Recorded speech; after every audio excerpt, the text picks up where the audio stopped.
And here we are with episode 7 of Game Time Chat. I gotta be honest, I am a little bit excited, well, more excited, now that the Pistons signed Tim Hardaway Jr. and Malik Beasley. I'm so hyped to have Timmy J on the team. That's what I call him, Timmy J. I've loved him ever since he came into the league. One thing I cannot get out of my head ever is from the Rising Stars game years ago, him and Dion Waiters going 3 for 3, just back and forth. If you don't know what I'm talking about, do yourself a favor and go and YouTube it. It was crazy. And I'm hyped to have him on the Pistons, I will say. Malik Beasley, that's a shooter.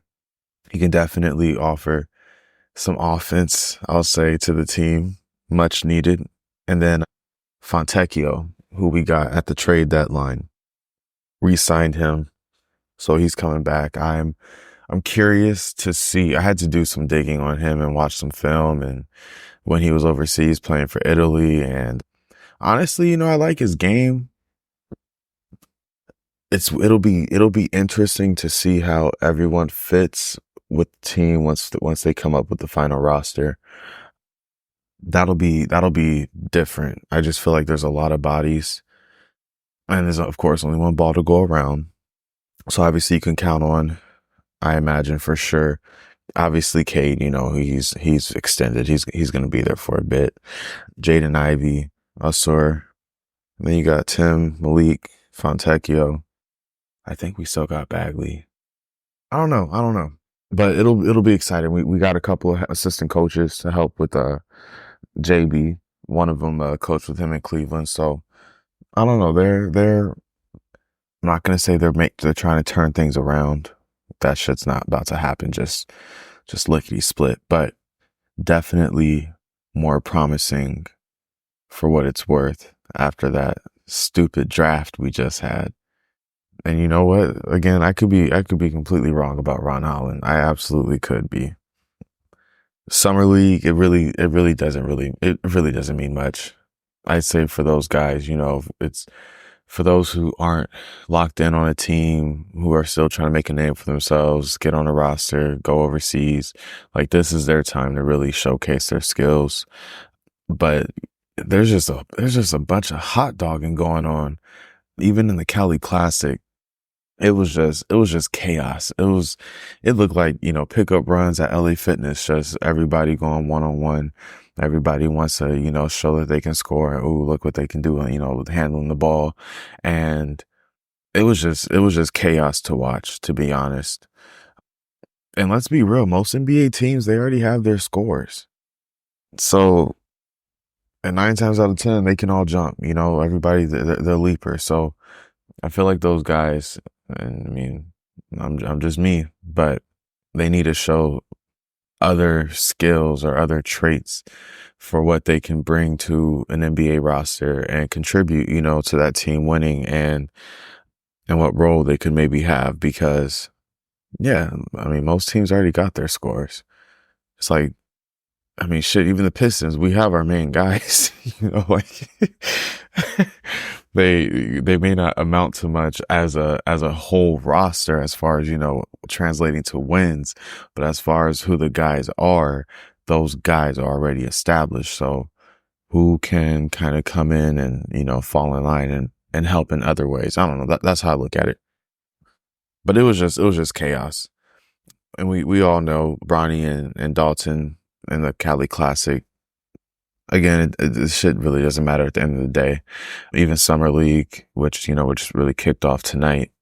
I'm recording it Saturday at 2 a.m. But so we'll say kicked off, Friday. But even still, for that, like, for the guys who did go crazy, Reed Shepherd, shout out. He had an excellent game. Jordan Miller went crazy. And even for those guys who played like exceptionally well, it doesn't necessarily mean that that's exactly what they're going to do when they get to the league. And the same thing goes for the guys who don't play well. So like Bronny, when we're watching Bronny, he honestly, he looks like he's a bit hesitant. He definitely had more confidence playing tonight. I feel like more than the Cali Classic, but he still looks like he's trying to find his place on the team. And the thing is, with all of these dudes, like I said, it's just a bunch of hot dogging going around. A lot of one-on-one. And Bronny's not a one-on-one type of guy. From what it looks like, he needs someone else to kind of create the offense for him. He's kind of a gel guy, complimentary type of player.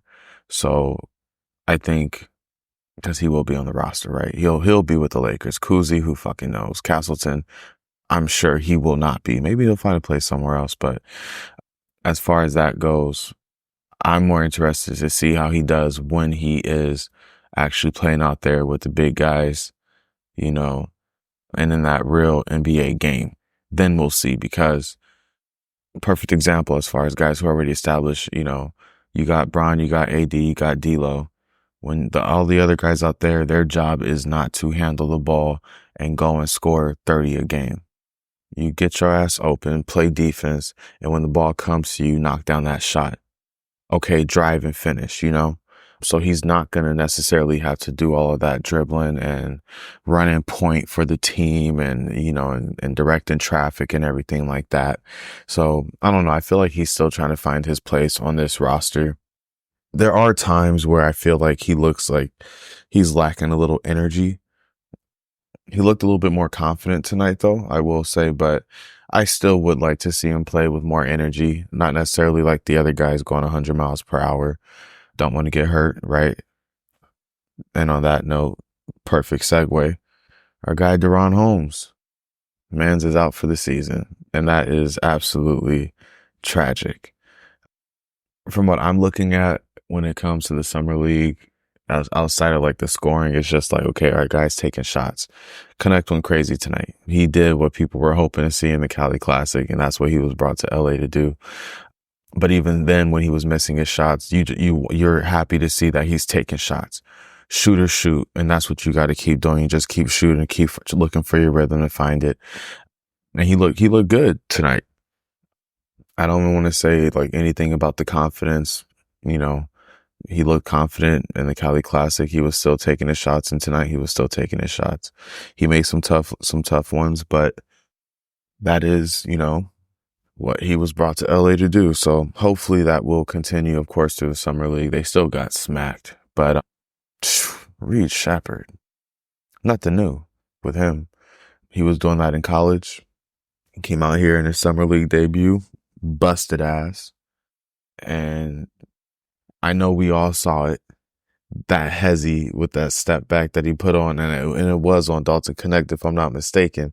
And I just thought back to that game I had to go back and watch between them when they played in college, and that was a great play. But again, not even for the shots going in or not going in.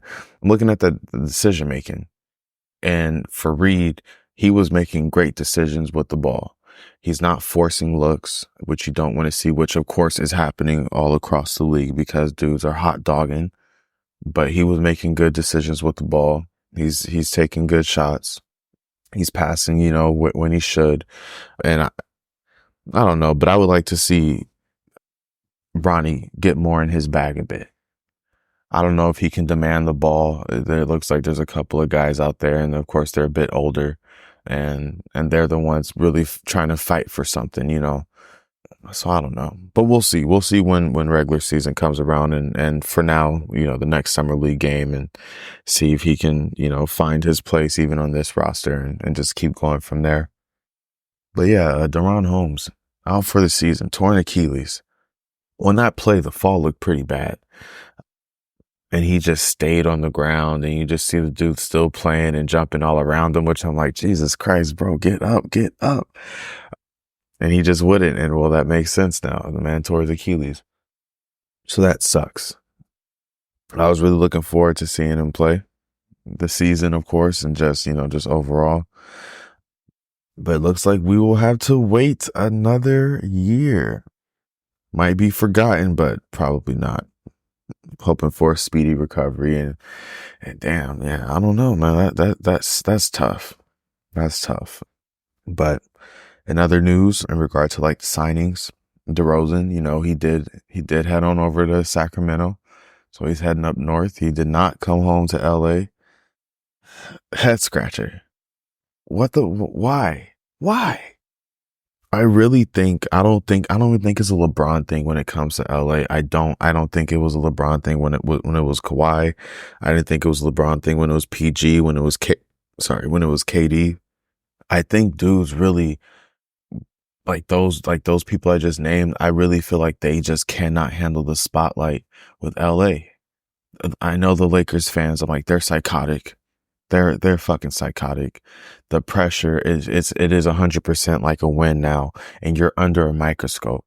I feel like it's like the equivalent of playing on like a New York team in any sport.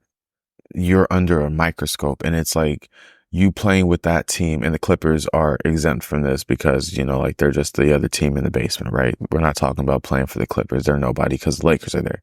But like with New York teams, you're under a microscope. You're more than just an athlete playing your respective sport in that city or state for that matter. It's more than that. And I feel like these dudes don't want what comes with being a Laker. I don't think it's about playing with LeBron. That man's one of the greatest men to ever touch a damn basketball. I don't think they can handle being in LA and that pressure that comes with being a Laker. I really don't. And I mean, it's not a bad decision to go to Sacramento. Do I feel like he'd have a better chance of winning and making a deep push or a deep run with the Lakers versus the Kings? Absolutely. Absolutely. So I don't know why. I don't know what the Lakers offered him if they did get an offer out to him. But 3 years, 73 million with 10 million guaranteed close to. What the fuck is that? I, f- I don't know. But De'Aaron Fox, Sabonis, Keegan Murray, and DeRozan, they got a little big three with De'Aaron and Sabonis and now DeMar, but all it's gonna get you is a few more wins, maybe a playoff berth. No, not maybe a playoff run, but a L. It's gonna be a L at the end of the day. It's just like with Clay going to Dallas. This is not about to, like, I do understand they were just in the finals. That I get that, but he's not about to be the piece. They lost a couple of pieces. They got Clay, which is great, but they also lost some pieces. And just like everyone else is getting better. Everyone else is adding people. Everyone else is trying to make that same push. Like the Sixers. The Celtics are gonna have some trouble over there. The Knicks, they finally officially extended Jalen Brunson, big contract. He took a cut, saved them a ton of money, but it's just like it's just like I said with them. Like it's gonna be fun to watch when it comes to playoffs and some of the games that they have. They're gonna be some fun, competitive games to watch. But they're not coming out of the East. They're simply just not gonna come out of the East. They can't. They have no one to match up with Embiid. They have no one. So it's really gonna just come down to Philly and Boston. Ultimately, like out of the East. My friend said it best. The East is real top heavy. Like you know who those top teams are in the East. Obviously the West is more stacked, but you know those teams on the East. They're real top heavy, and then it's just guys kind of falling, or the other teams just kind of fall in line in that conference. But yeah, I don't know. Donovan Mitchell over there with Cleveland, like they're not gonna win. He's still young and they have a couple young pieces, but they're not gonna be on the top for quite a while. So if he's looking to win, that's not the place to be. I think he just want to get paid. Yeah. DeMar, if it's about winning, that wasn't the right move. 100% was not the right move. And only getting 10 million guaranteed, not only, but only 10 million guaranteed. That's not much in comparison to what other guys get guaranteed. And out of 73 million, man. And it's still right. It's still California. So he's still getting taxed like a mother on that. So yeah, I don't know, but we'll see. Also with the 76ers, they signed Caleb Martin. That's a great addition to that team. That's that is a great addition to the team for the push that they're about to try to make. Caleb Martin, he's a really good basketball player, really good scorer, and he knows his role and he plays it well. He hit some big shots for Miami over the course of his time there. So that's a good move for them. Shit, DeMar should have went over there. If they had enough money for him, I don't know. Staying on the topic of basketball, a couple of things with the USA team before we get into that game that they had against Canada. We get the notification that Kawhi is dropping out.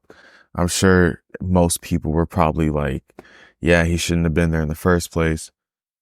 Clippers fans are probably thanking the Lord because now they don't have to risk injury with this dude who got, they owe all this money to. And that's the issue with Kawhi, right? It's always, is he healthy? He's a great player, a Hall of Fame player, but it's always if he's healthy. Yeah, the Clippers maybe could have been something if Kawhi was healthy, if their team was healthy. It's always going to come down to that. So to see that he was even going to, be on the Olympic team after he's coming off of an injury, instead of making sure you're 100% right for the NBA season coming up here in a few months, that was honestly pretty crazy. Now, obviously, he's a grown man. He could do whatever the hell he want to do. And if he wants to play for Team USA, where he hasn't done it before, all power to him. But definitely the best decision, NBA-wise, for his ass not to participate. And then the other head scratcher, and this is no shade to this first name I'm about to mention, but Derek White. Why is he there instead of fucking Jaylen Brown? You have this kid, Jaylen, who didn't make any All-NBA teams, and he's on a 64-win team. We know he's a great defender. We know he's a great scorer. He doesn't make any All-NBA team. He goes in as the Eastern Conference Finals MVP. He's the Finals MVP. And now the spot opens up. And he was in that 28-player pool, for the USA team. He was a part of that. A spot opens up, and it goes to Derek White. He sends out his post, at Nike, this is what we doing.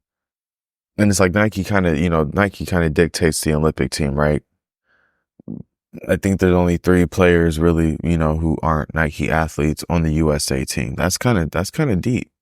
And then you have Jaylen, who has kind of spoken out against them before in the past, like after they dropped Kyrie. He wears Nikes, but takes off the swoosh on the shoes.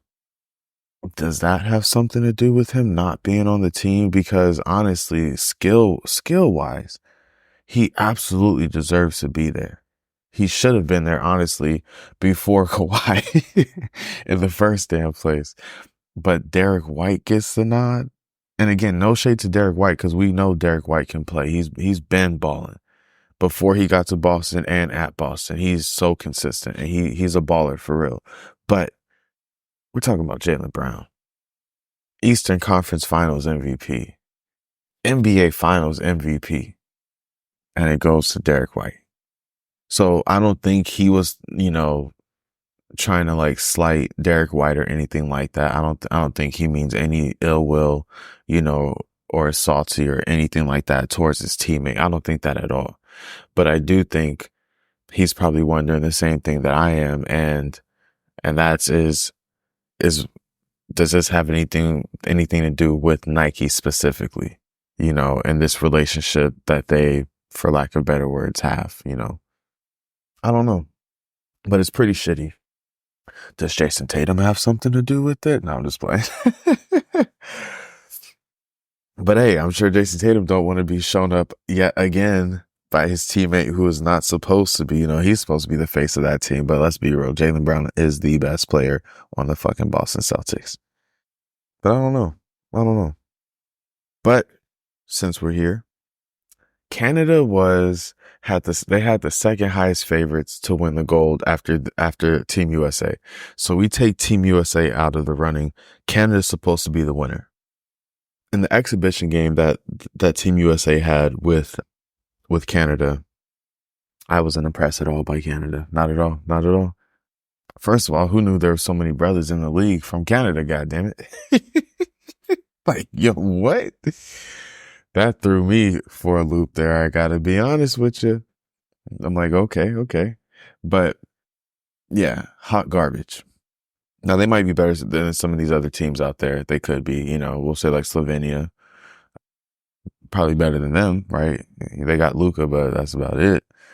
But man, honestly, this should be Team USA's to win. It's really this theirs to lose, we'll say. It's really theirs to lose. There's nobody else in this tournament that should beat them. There isn't. I think there are competitive teams, and there's definitely going to be some teams that are give them a run for their money. I don't think it should be like a cakewalk, but there will be some competitive games, but it's just like if Canada's supposed to be the next best, that ain't it. That ain't it. Period. So that'll be interesting to see. Another little game, that was on. That was pretty nice. Serbia versus France. That was cool to watch. Jokic, we all love to see Jokic play, right? Like, who you can't hate Jokic. That man is great. That's a future first ballot Hall of Famer, right? We know that. But Jokic, he looked like he's been putting in some work this offseason. He looked like he went to wherever he goes, or if he went home after the playoffs, and he did more than just eat and race horses. He looks like he's been putting in work. He looked healthier, a little bit slimmer. He looked faster. He looked good. It was nice to see. And I think despite them losing their first round pick and Daron Holmes, I think Jokic and not Dallas and Denver, they're trying to be like, hey, don't forget about us, right? They were just up there not too long ago. And I think it's going to start with Jokic and just watch Serbia. Watch Serbia. With France, we know the Frenchman in the league, but the one that is the most special currently is Victor. I'm just going to say Wimby. I'm not about to mess up his last name. Wimby. I think with the signing of Chris Paul over in San Antonio, not only is this going to do wonders for his maturation off the court and the whole locker room as a whole, like Chris Paul joining that team he only got 11 mil, but they definitely signed him for much more than his play on the court, which I do believe he'll be starting for that team. I don't think he played like 26 to like 28 minutes or something like that with Golden State, something like that. And he wasn't happy with that. So I imagine he's going to San Antonio under the impression that he's going to be playing a lot more than likely starting. But as far as what that'll do for Wemby's game, I think he's about to skyrocket this year. I mean, it could have been argued that he could have been defensive MVP last year. That doesn't really have anything to do with Chris Paul, but I think it'll help because Chris Paul is a great defender. And Wemby's already a really good defender. So now you have Chris Paul. He can be in there. He can kind of, show you a thing or two. Because CP, obviously, he's not one to guard bigs, but we've seen where he does get, matched up on a big after a screen or something like that. And, well, he's no slouch. I mean, he might just wrap him up, But, he also might poke that ball loose. And when they try to make a move next, that ball's coming out. It's come flying out just like Rondo. So on the offensive side, yeah, low key CP's probably about to have one of his best years in a long time, to be honest. He really might. And I think him and Wemby are going to be a very special duo. A very special duo. That kid can ball. And gosh, I mean, I'm not saying anything that nobody already knows, that he's, you always see those generational talents, right? We have not seen someone like him. We have KD, but KD is still as tall and long as he is. He's not as tall as Wemby. Generational talent, definitely. One of the most gifted scorers to ever grace the basketball floor or the hardwood, the NBA, whatever. But I think Wemby and CP together are going to be special. I think if CP can stay healthy, another one, right? If he can stay healthy, he just might get extended. He might get an extension during this season if he plans on playing another year and he's healthy still. Because I think that's going to be special and it's going to do wonders for that entire team and in the locker room and just overall on and off the floor.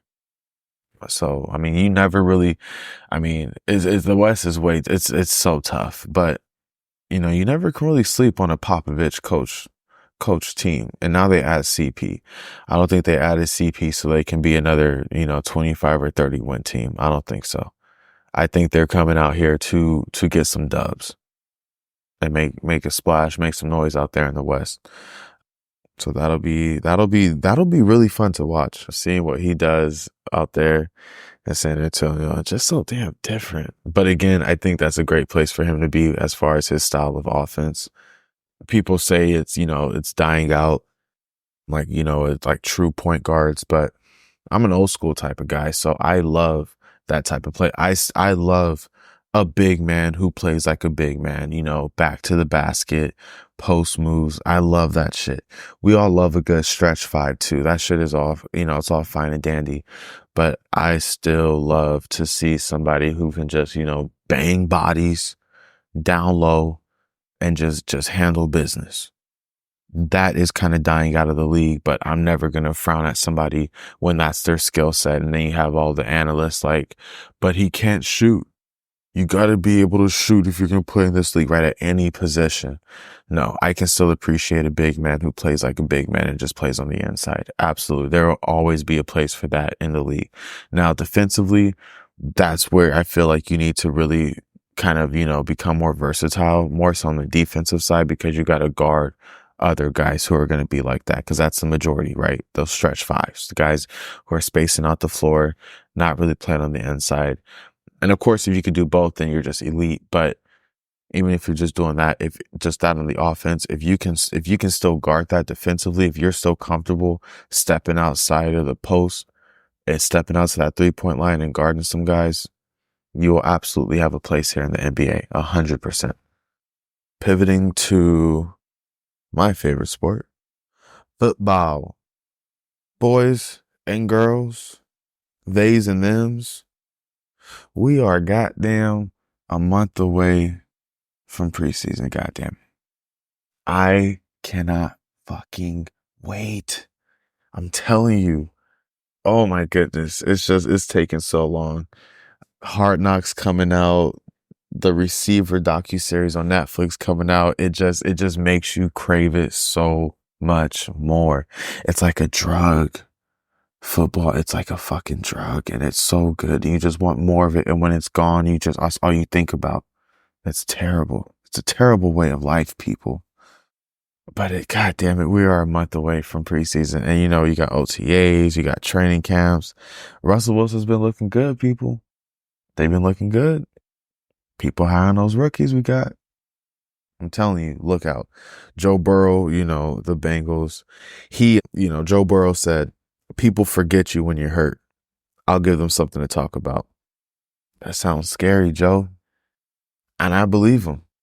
I mean, he missed out on a lot last year. His team missed out on a lot last year. I know he wants to make a comeback. And, and like he said, people forget. It went all back to, just being Patrick Mahomes' league. Just a couple of years ago, it was, oh shit, Patrick Mahomes, Josh Allen, and Joe Burrow. Josh Allen is absolutely taking the back burner. That man, we sent him to the back of the bus, okay? Patrick is still driving this bitch, but Joe Burrow is right there in the passenger seat. I didn't forget about him, obviously, because he's in my division. His backup, wasn't half bad, but you already know what it still would have been if Joe Burrow was playing. So either way, like, out of respect, like I said, I give the Bengals a first place in the division. I do. But free agency wise, it's still active. Earlier in the week, we did have, I'd say, like, the top safeties that were still available: Justin Simmons, Jamal Adams, and Micah Hyde. Middle of the week, Jamal Adams, he got signed to Tennessee. That's a great pickup. Granted, Tennessee really isn't a great team right now. They're kind of not. But that's a great pickup, to fill a void on a defense with Jamal Adams. I'm pretty shocked that Justin Simmons is still a free agent, to be honest. Other cornerbacks, Adoree Jackson, Xavier Howard, and Stephon Gilmore. Gilmore, he's up there in age, so I kind of get that. It's a young man's league. Us, the Steelers, we had Patrick Peterson last year, and I don't know what it is with the Steelers and picking up cornerbacks when they're on the back end of their career, because an old cornerback does not look good. Joe Hayden did not look great when he played with us. He didn't. I'm going to just keep it 100 with you. He didn't. He used to piss me off. I swear every time he looked up when there was a big play happening, it was on Joe Hayden. But yeah, when he was in his prime playing in Cleveland, Joe Hayden was a lockdown. That was a shutdown corner. But yeah, when the Browns let you go, I would stay away. I would absolutely stay away. And he was old, and he comes to us, and we saw what, whatever. And then we get Patrick Peterson, again, a guy on the back end of his career, and he's still out there too. But yeah, not hot. Not hot. Like fucking, like CeeDee Lamb's mom said about Dak. It ain't it. Okay. Now, I say all that to say, we lost the cornerback to 8 games, suspended Cam Sutton. I would love to have Adoree Jackson in Pittsburgh. That's a USC product. He was great at USC. He's been great since he's been in the league. I don't know why he's a free agent. Some receivers that are out there, this is an older receiver, but he's a fan favorite, Julio Jones. I think Julio can still ball. I think he could absolutely be of help to a team that needs a receiver. And of course, a veteran leader. You always need that in the locker room. But I wouldn't mind us finding a place for Julio on our offense. I think he could absolutely be of some use on the field, and especially in the locker room with helping out Georgie boy. Michael Thomas, not the biggest fan. He's kind of on his way out. I feel like, I'm sure he probably feels like we haven't seen the rest of him. He's still got a lot left in the tank, but I don't know. And then Martavis Bryant, I believe he's eligible to be signed. Talk about someone who was special. Oh my gosh.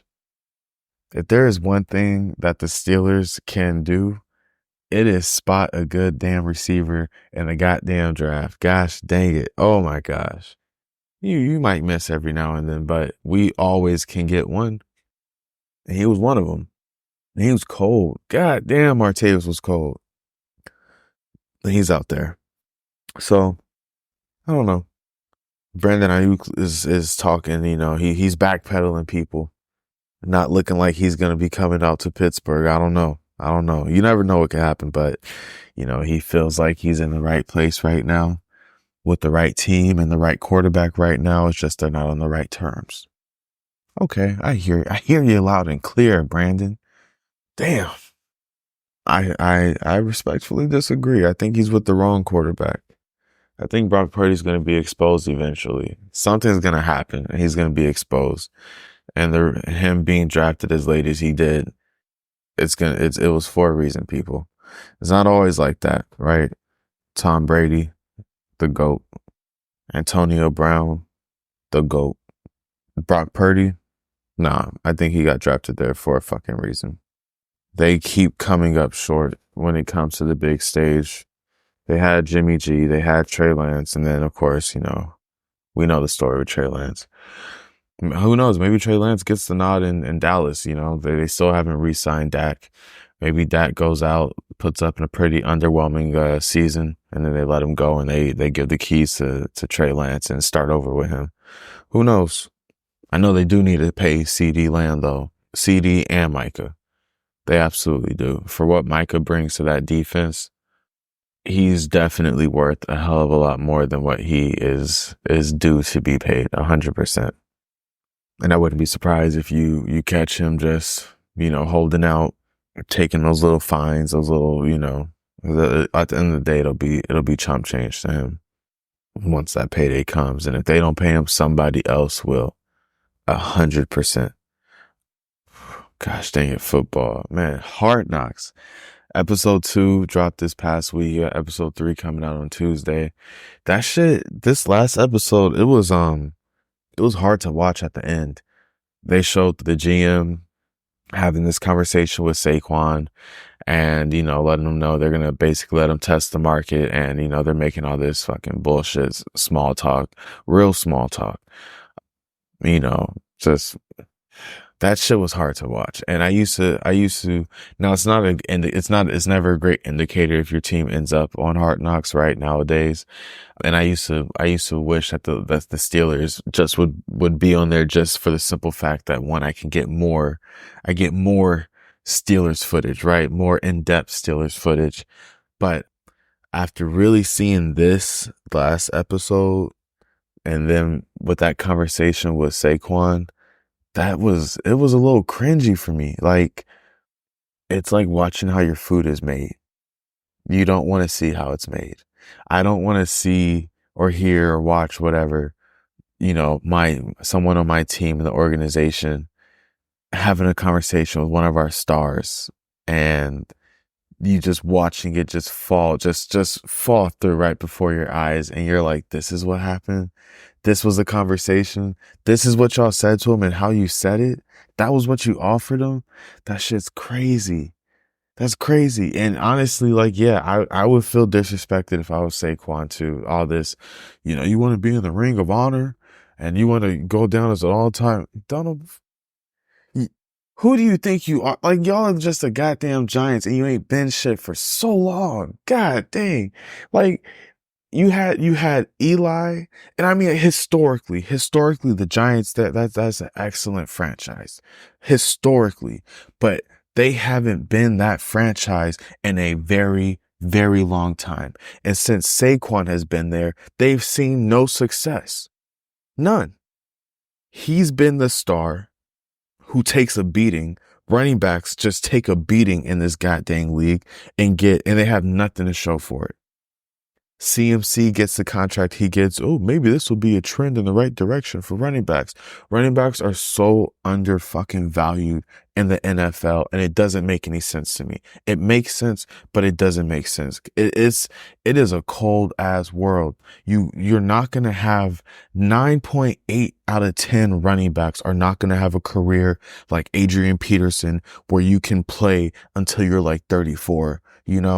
That's just not going to happen. It's just not. Especially with how running backs are used nowadays. Even for Najee Harris and the Steelers, his rookie year, he led the league in touches.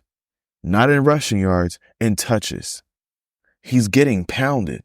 And then in the offseason, he puts on 40 fucking pounds of muscle/fat, right? So he can beef up to be the bell cow again. Is he getting paid $20 million a year for this? No, he's on his rookie contract. And what do you think happens to these running backs, right? Most of them, because there's not many Saquons in the leagues. You don't have many fucking Adrian Petersons. You have, oh God. They finish their rookie deal. By the time that comes around, if the team hasn't already drafted a new NFL ready running back, they'll sign another one for cheaper, like the Giants are about to do. Right? Get that discount. Have a guy that's pretty good. Not great, not Saquon, because you're not going to get another Saquon, but you'll get somebody who will kind of do the job and somebody else who you can have take a beating at this heavily discounted rate. So they're crazy undervalued. I don't know. Maybe ideally I personally would like to see the running backs get paid more in the NFL and be better appreciated and, maybe get a damn MVP like Derrick Henry should have had years ago over here with over 2,000 goddamn yards. Like, man, I don't know. But that episode as it came to a close, that shit was hard to watch and hard to listen to. And I rewound it a couple of times because I just couldn't believe it. I just couldn't believe it. This is how you treat your star player. All you keep hearing is them just talking about money and how you got to get it right. And they're showing the position coach who's, interviewing the other quarterbacks, because they got to have a backup quarterback because Daniel Jones isn't going to be ready for the beginning of the season.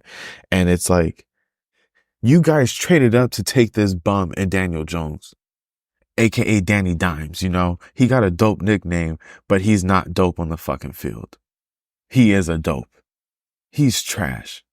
And they got all this money tied into him, but Saquon needs to beg for money, and then he ultimately he walks, goes to your rival, and that rival's gonna win that division, and they're gonna run it up on them when they play.